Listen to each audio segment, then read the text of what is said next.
Arrastró a casa un Cadillac oxidado que nadie quería. Todo el pequeño pueblo se rió. Lo llamó chatarra y dijo que estaba perdiendo el tiempo. Pero enterrado en lo profundo de ese chasis oxidado, había un secreto que nadie esperaba. Un mensaje oculto de la guerra de Vietnam, un código dejado por un hombre que nunca regresó a casa y una historia que rompería corazones en todo el país. Esto no es solo una restauración de un coche. Es una emotiva historia real sobre el legado, el amor y una promesa atrapada dentro de un Cadillac oxidado, y la mecánica que se negó a dejarla en el olvido. Pero antes de sumergirnos, dinos, ¿desde dónde nos estás viendo? Nos encanta ver a nuestra familia global en los comentarios. Cuéntanos, en el decadente pueblo ferrocarrilero de Ojo de Agua, Hidalgo, donde los trenes de carga resonaban como fantasmas y el café de la fonda sabía a recuerdos quemados, vivía una mujer llamada Cora Benítez. A los 25 años, la mayoría de la gente esperaba que se hubiera ido a la ciudad, se hubiera casado o, al menos, estuviera trabajando en una oficina en algún lugar con prestaciones. Pero Cora tenía aceite de motor en la sangre y asuntos pendientes en los huesos. Vivía sola en la vieja casa de su abuelo a las afueras del pueblo, una casa de 2 pisos desgastada por la intemperie con un columpio en el porche inclinado y un garaje que se derrumbaba en la parte de atrás. La gente decía que era terca, que la guerra le había quitado demasiado a su familia y le había dejado extraña.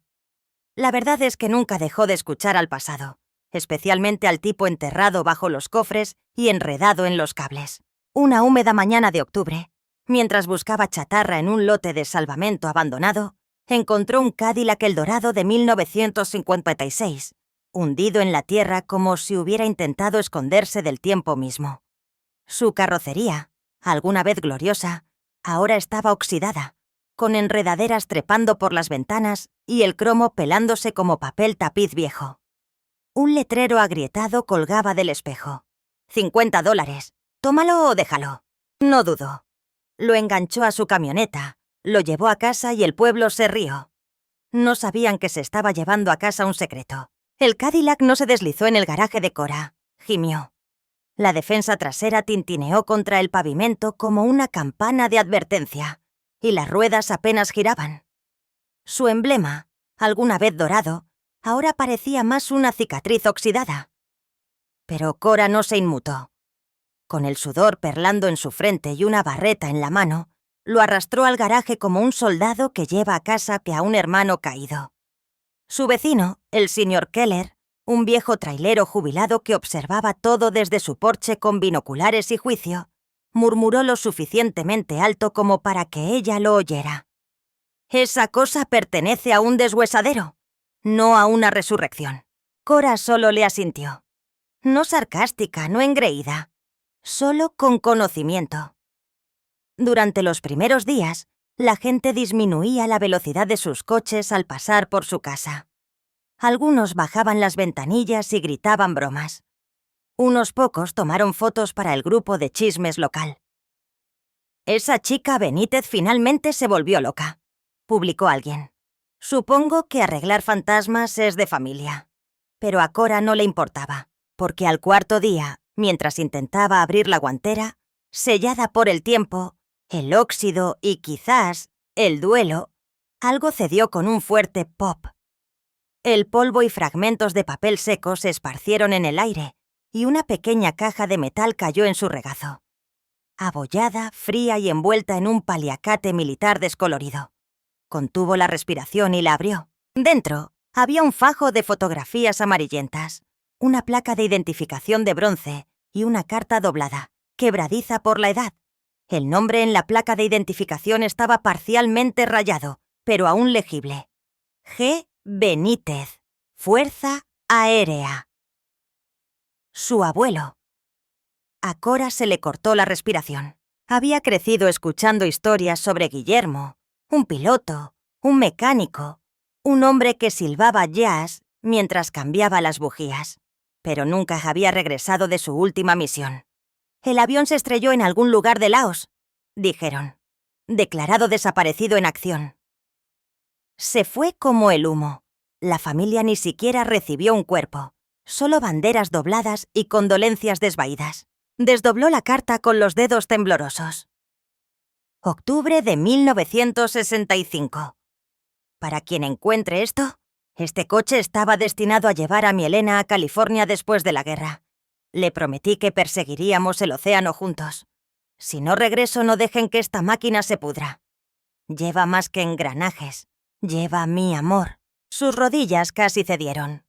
Se sentó en el suelo de cemento, mirando el coche como si acabara de exhalar, como si finalmente hubiera hablado después de estar en silencio durante 6 décadas. Esa noche, llevó la carta adentro y la puso sobre la mesa de su cocina.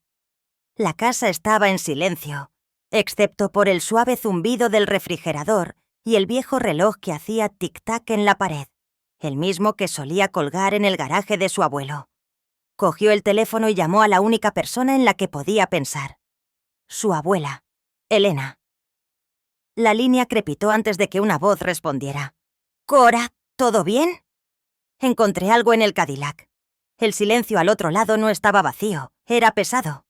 15 minutos después, Elena, frágil ahora con los ojos apagados por el tiempo pero aún no extinguidos, estaba sentada frente a Cora, mirando la carta como si hubiera venido de un fantasma. Sus manos temblaron mientras trazaba la letra. «Ni siquiera sabía que guardaba esto», susurró.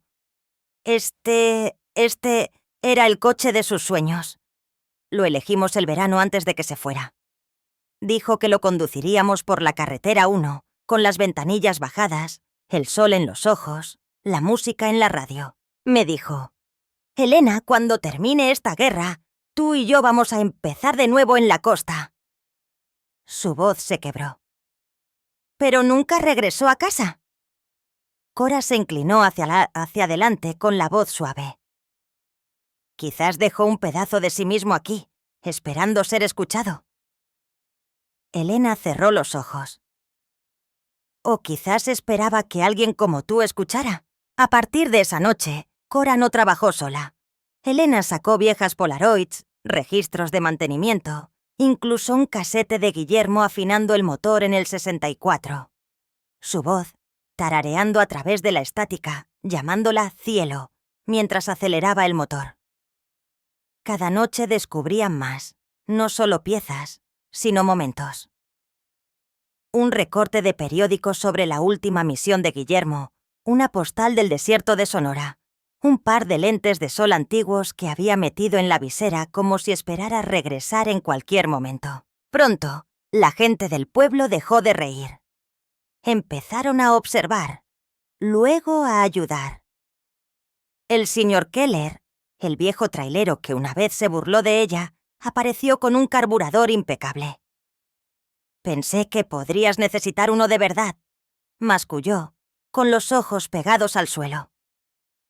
El mecánico jubilado del pueblo, Daniel, ofreció su soplete de soldar y una semana de su tiempo. «Tu abuelo arregló mi camioneta en el 62. No quiso cobrarme un centavo. Supongo que es mi turno». Y lentamente, pieza por pieza, el Cadillac volvió a la vida. No como un coche, sino como una máquina de recuerdos. Mientras Cora limpiaba el cromo, encontró algo tallado debajo del asiento del conductor. Tenue, pero inconfundible. GB, puso, siempre adelante. No era solo una historia de amor, era un legado esperando ser terminado. Esa noche, mientras se sentaba en el garaje bajo una cadena de luces oxidadas, se susurró a sí misma. «No estoy restaurando un Cadillac, estoy resucitando una promesa». Y el pueblo, lo admitieran o no, también comenzó a creerlo. Para la tercera semana, el garaje ya no olía a óxido y arrepentimiento, olía a esperanza. El Cadillac, antes olvidado, se había transformado en un artefacto viviente. Su carrocería todavía mostraba las cicatrices del tiempo, pero ahora se erguía orgullosamente sobre soportes, con los faros brillando bajo el zumbido fluorescente de las luces del taller. La gente pasaba, no para burlarse más, sino para sentarse en silencio, como si presentaran sus respetos en un memorial que nadie sabía que existía. Pero nadie Ni siquiera Cora esperaba lo que sucedió a continuación. Era una tranquila tarde de jueves. La lluvia de otoño caía sobre el techo del garaje y el mundo se sentía en silencio. Cora estaba agachada debajo del coche, apretando un perno de la suspensión, cuando notó una extraña resonancia, un eco hueco detrás del asiento trasero, no consistente con el chasis del coche. Curiosa, se deslizó hacia afuera, agarró su linterna y forzó los paneles laterales con un destornillador de punta plana. Detrás del asiento, enterrado bajo un aislamiento desmoronado y una capa de mugre, había un pequeño compartimento sellado. Con cuidado despegó el forro y tiró del pestillo hasta que hizo clic. Dentro había un sobre de tipo militar, quebradizo y amarillento por la edad. Y a su lado, una cinta de audio de carrete a carrete. Su etiqueta casi desvanecida, pero con 3 palabras aún legibles a lápiz. Para Elena, 166. Le temblaban las manos. No lo abrió allí. No podía. Esa noche, Elena llegó con un chal envuelto apretadamente alrededor de sus hombros. La cocina olía a té y a lluvia, y la carta yacía sin abrir sobre la mesa entre ellas. Cora la deslizó suavemente hacia adelante. La encontré detrás del asiento. Elena la miró durante mucho tiempo y luego la cogió con unas manos que ya habían doblado cartas como esta antes, unas que no traían buenas noticias. Pero esta era diferente. Dentro del sobre había una breve nota escrita a mano y una foto en blanco y negro de Guillermo en uniforme, apoyado en el Cadillac, sonriendo como si tuviera todo el tiempo del mundo. La carta decía: «Elena, si esto te llega significa que alguien finalmente escuchó. No sé qué se me espera, pero no podía irme sin intentar terminar lo que empezamos. Este coche estaba destinado a llevarnos hacia adelante, no solo a través del país, sino a través de lo que la vida nos depare.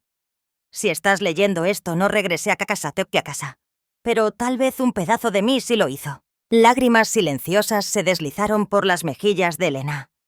Ninguna de las dos habló. Luego Cora colocó el carrete de cinta suavemente sobre la mesa. ¿Hay más?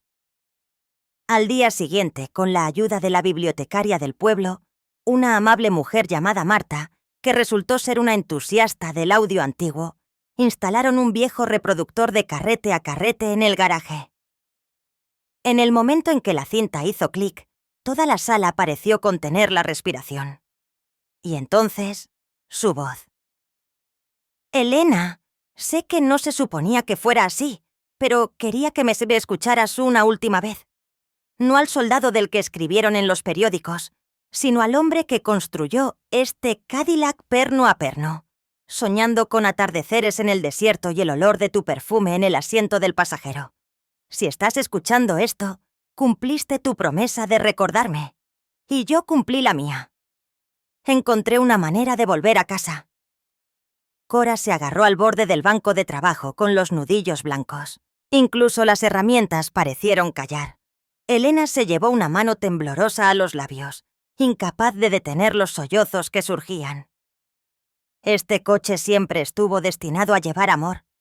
Si alguien lo encuentra, si alguien lo ve por lo que realmente es, entonces tal vez, solo tal vez, el amor pueda volver a vivir. La cinta hizo clic al final, pero nadie se movió. Por un momento, el único sonido en el garaje fue el goteo silencioso de la lluvia de los aleros. Luego el señor Keller, que había entrado sin decir una palabra, se quitó la gorra de camionero y se la puso sobre el corazón. «Lo trajo a casa», susurró. Para el fin de semana la voz se había corrido. No solo en el pueblo, sino más allá. Veteranos locales vinieron a presentar sus respetos. Mecánicos de 2 pueblos de distancia trajeron herramientas y piezas como ofrendas. Un grupo de chicos de preparatoria hizo un letrero pintado a mano. «El taller de la promesa». Lo colgaron sobre la entrada sin preguntar. Y luego vinieron los reporteros. Comenzó con una estación local, luego las noticias regionales. En poco tiempo, a Cora la llamaban la chica que arregló el adiós de su abuelo. Pero a ella no le importaba la atención. Lo que importaba era la mirada en los ojos de su abuela, La paz que se instalaba después de 50 años chutosos de silencio. Y lo que Marco Paz importaba era el coche. Porque de alguna manera, a través del metal y la memoria, Guillermo Benítez había encontrado el camino de regreso.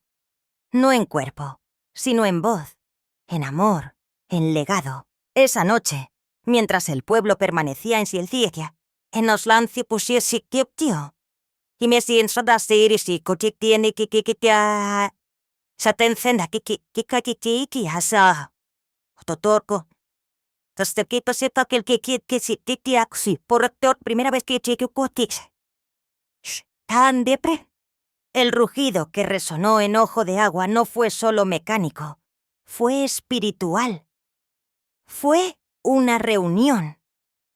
Y hizo llorar a todo el pueblo. La mañana después de que el motor volviera a la vida, Ojo de Agua se sentía diferente. Vecinos que antes pasaban en silencio por su garaje, ahora se detenían a saludar. Veteranos de edad avanzada se quitaban el sombrero. Adolescentes que solían burlarse ahora se paraban en silencio al final de su entrada, sin saber si saludar o simplemente absorber lo que el coche había llegado a representar. Pero el verdadero cambio no estaba en ellos, estaba en Cora. Había pasado semanas debajo de ese Cadillac, quitando capas de óxido y tiempo. Pensaba que estaba arreglando algo roto, pero ahora se daba cuenta de que ella había estado cargando algo roto. Y esta restauración no se trataba de reparar, se trataba de liberar. Esa tarde, mientras estaba sentada en los escalones del frente del garaje, bebiendo café de un termo desconchado, un coche se detuvo en la entrada. No era la camioneta de un vecino ni un lugareño curioso, sino un sedán negro del gobierno. Sin marcar, pulido y extrañamente silencioso. Cora se levantó lentamente, con el corazón latiendo con fuerza. Del asiento trasero salió una mujer alta con un traje gris oscuro, de unos 50 años, con ojos acerados y postura militar. Una placa prendida en su cinturón decía: Elena Cano, Agencia de Contabilidad de Prisioneros de Guerra Desaparecidos en Acción. ¿Señorita Benítez?, preguntó la mujer. Sí. Necesitamos hablar sobre su abuelo. Minutos después, estaban sentadas frente a frente en la mesa de la cocina. Elena estaba en silencio en la esquina, agarrando su rosario como un salvavidas. La agente Cano colocó una carpeta sellada sobre la mesa. Hemos estado revisando discretamente los casos de desaparecidos en acción no resueltos de la guerra de Vietnam. El nombre de su abuelo surgió debido a una alerta digital de uno de nuestros programas de monitoreo. Marcó un vídeo viral. La restauración de su coche. Alguien reconoció el coche. Y, lo que es más importante, alguien reconoció un código incrustado en la cinta de audio que usted publicó. Cora parpadeó. ¿Un código? La agente Cano asintió. Hicimos pasar el carrete por un sistema de mejora de audio. Debajo de la grabación de voz, superpuesta en el fondo, había una señal secundaria, de baja frecuencia. Código Morse. La boca de Cora se secó. ¿Qué decía? Cano abrió la carpeta. Dentro había imágenes escaneadas, la cinta, espectrogramas mejorados y, en la parte inferior, una transcripción mecanografiada. Operación Estrella Fugaz. Coordenadas de Casa Segura. Enero de 1966. Elena dejó caer su rosario. Cora se quedó helada. ¿Qué significa eso? Cano se inclinó hacia adelante. Su abuelo era más que un mecánico o un piloto. Formaba parte de un programa encubierto de rescate y extracción. La Operación Estrella Fugaz fue clasificada hasta hace 6 meses. La mente de Cora corría a toda velocidad. Entonces, ¿qué le pasó? Cano dudó. Creemos que Guillermo Benítez sobrevivió al accidente y durante al menos 6 meses estuvo vivo, ayudando a civiles vietnamitas a escapar a través de rutas subterráneas. ¿Usando coches?, susurró Cora. «Usando Cadillacs», asintió Cano. Es posible que su abuelo codificara su ubicación en este vehículo. El coche estaba destinado a ser recuperado por las fuerzas estadounidenses, pero algo salió mal. Desapareció. El rastro se enfrió. A Cora se le cortó la respiración. ¿Así que está diciendo que trató de enviar un mensaje a través del coche? Sí, y ahora, casi 60 años después, usted lo escuchó. Esa noche, Cora yacía despierta en la cama mirando el techo. Toda su vida le habían dicho que su abuelo se había perdido, pero ahora sabía que no era así. No se había perdido, estaba tratando de ser encontrado. Y ella, su nieta, la que nunca encajó en el pueblo, la que nunca siguió un camino normal, había sido la única lo suficientemente terca, con el corazón lo suficientemente grande, lo suficientemente heridas que titatar como vapiput para dar sascutachá. Se levantó, buscó su cuaderno y escribió en letras mayúsculas: no todos los fantasmas atormentan. Algunos te están guiando a casa. A la mañana siguiente, la alcaldesa de Ojo de Agua, Diana, llamó a Cora personalmente. Me gustaría que condujeras el Cadillac en el desfile de veteranos de este año, dijo con la voz temblorosa. No en un carro alegórico, no como una exhibición. Quiero que el pueblo camine detrás de ti. Cora no supo cómo responder, pero cuando llegó el día y condujo el Cadillac restaurado, con el cromo reluciente, su radio tocando suavemente una versión restaurada de la cinta de Guillermo, la gente del pueblo no vitoreó. Siguieron en silencio, llorando, con banderas, con cartas, con fotos dobladas de cajones que no se habían tocado en décadas. Y a mitad del recorrido del desfile, mientras Cora giraba en la calle principal, un hombre frágil se interpuso en el camino. Llevaba un tanque de oxígeno, le temblaban las manos y, alrededor del cuello, una placa de identificación a juego. Elena jadeó desde el asiento del pasajero. «¡Guillermo!», susurró. Cora pisó el freno de golpe. El hombre sonrió suavemente. Las lágrimas corrían por sus mejillas curtidas. «No exactamente. Me llamo Arturo.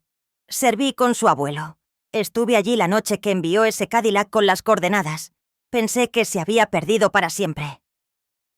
Cojinqueó hasta el cofre del coche y apoyó una mano temblorosa sobre él. «Salvó docenas de vidas, incluida la mía», y luego dijo algo que heló a Cora hasta los huesos. «No murió en la selva, mija. Murió tratando de volver a este coche». Y de repente Cora entendió. El Cadillac no era solo una máquina. Era una cápsula de mensajes, un recipiente para misiones inacabadas. Amor no dicho, verdades no contadas. Y al escuchar, no solo había restaurado un vehículo, había abierto de par en par una historia de guerra oculta, un legado tan sagrado que había esperado 6 décadas a que las manos adecuadas lo escucharan. El día después del desfile, el nombre de Cora Benítez estaba en todas partes.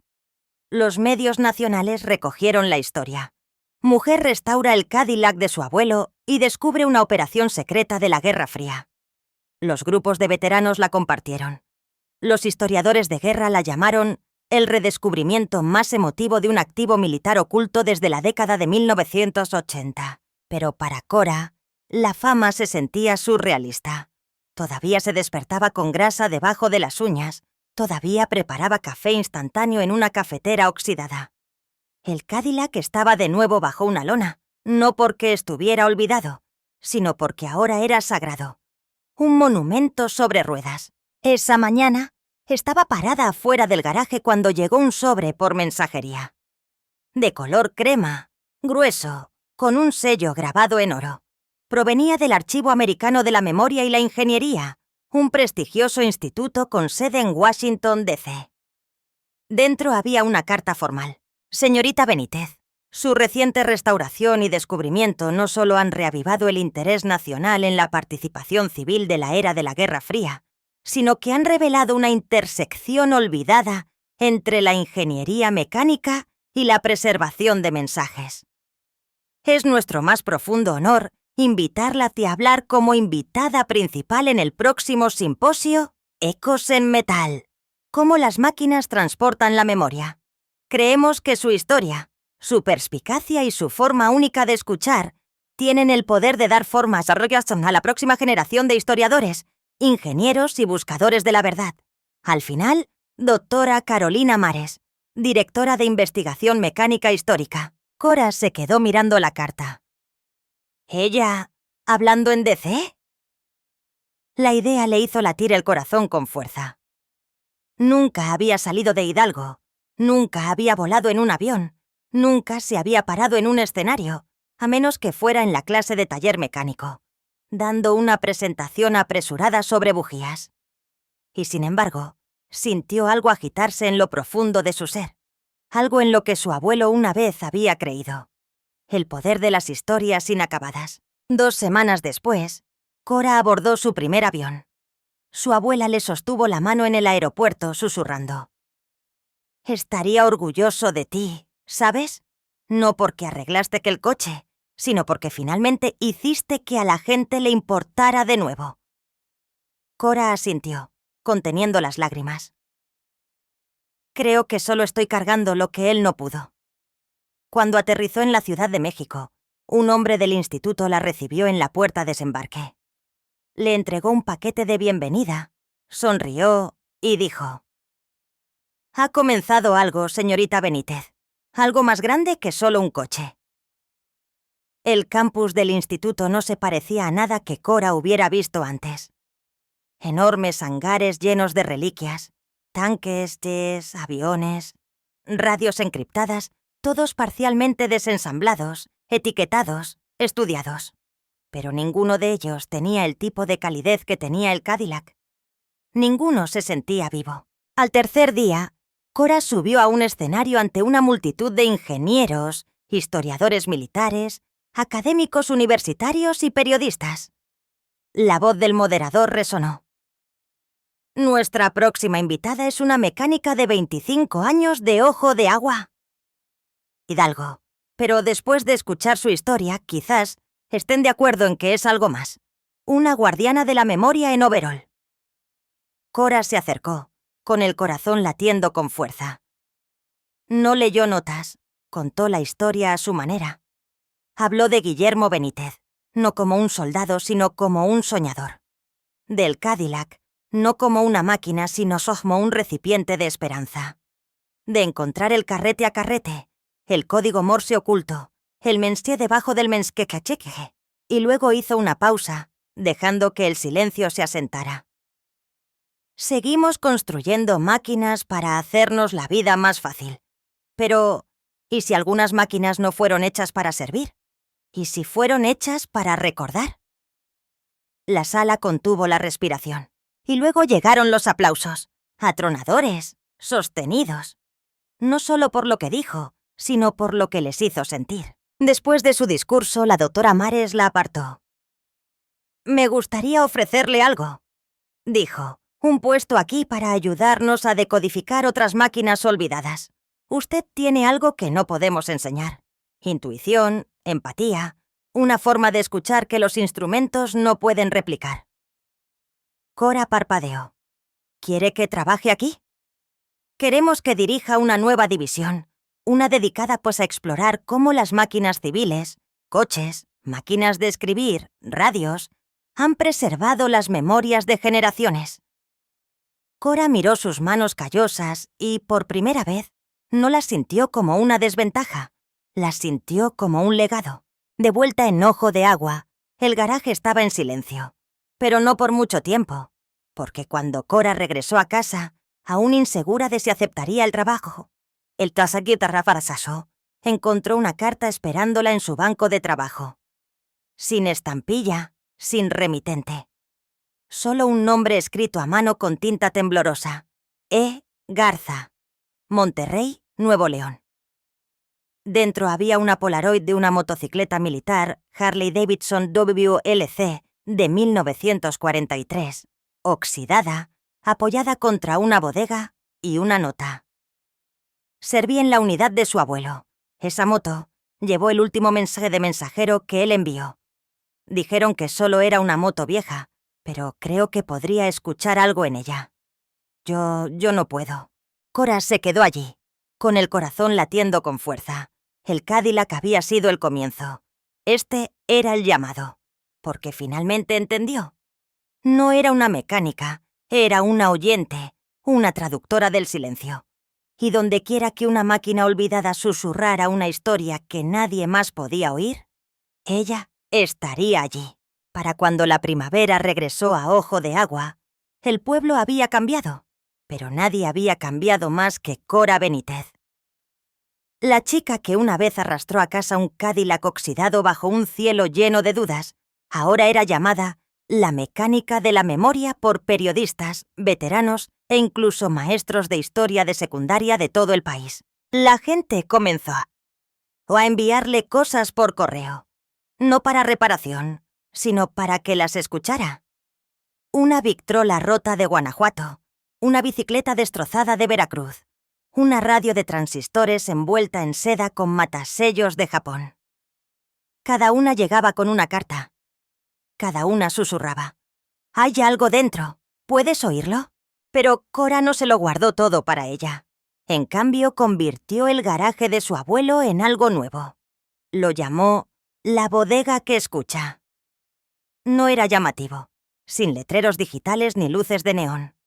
Solo un viejo letrero de madera tallado por un carpintero local, colgado sobre las puertas del granero. Si está roto, tráelo. Si está olvidado, tráelo más fuerte.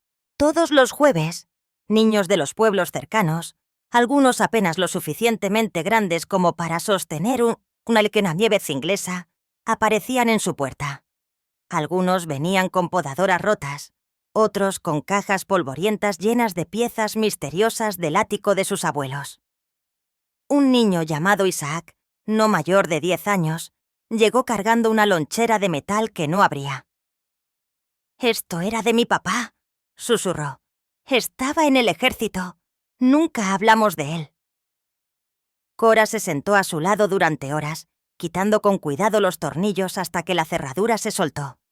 Dentro, una colección de cartas escritas a mano de su padre, nunca enviadas. La última decía: «Para cuando tenga la edad suficiente para entender quién era yo realmente». Isaac no dijo nada, solo lloró. Y Cora lo dejó.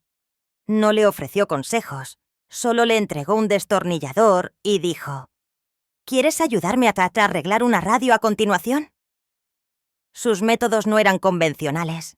No ponía calificaciones ni hacía que la gente memorizara números de piezas. En cambio, enseñaba de la manera en que lo había hecho su abuelo, a través de la historia, del sonido y del silencio. Caminaba con los niños alrededor de un tractor a medio reparar y preguntaba: «¿Dónde creen que se lastimó más?». O ponía un reloj de bolsillo oxidado en la mano de un niño y decía: «Dime qué significa el tiempo para ti antes de que le demos cuerda». Lo más importante, les enseñó que no todas las cosas rotas necesitan ser arregladas. Algunas solo necesitan ser escuchadas, decía. Y los niños comenzaron a creerlo. Una noche, mientras el sol se hundía bajo los campos de trigo y bañaba el granero en una luz dorada, Cora se paró frente a una pizarra que listaba los nombres de las máquinas y las historias que aún esperaban. En la parte superior de la pizarra, con letras de tiza en negrita: «El archivo de las máquinas silenciosas». Debajo, Harley WLC de 1943, moto de mensajero de Monterrey, posible placa codificada bajo el tanque de combustible. Máquina de escribir de 1958, encontrada en Polonia. Usada por última vez por un periodista de guerra que desapareció. Grabadora de cinta de 1972. Último mensaje de un veterano de Vietnam a su hija. Leyó la lista en voz alta a un pequeño grupo de adolescentes, sentados con las piernas cruzadas en el suelo del granero. La miraron, con la cara manchada de grasa, los ojos muy abiertos, ansiosos. Se vio a sí misma en todos ellos. Especialmente en Samantha, una chica tranquila de 14 años que siempre se sentaba en la parte de atrás. Rara vez hablaba, pero nunca se perdía una sesión. Un día, trajo una máquina de coser rota y susurró: «Esto pertenecía a mi bisabuela. Hacía paracaídas durante la guerra». Cora asintió. Entonces no solo estamos arreglando una máquina, estamos terminando su historia. Fue entonces cuando se dio cuenta. No solo les estaba enseñando mecánica, les estaba transmitiendo un lenguaje. Uno que no tenía gramática, ni diccionario.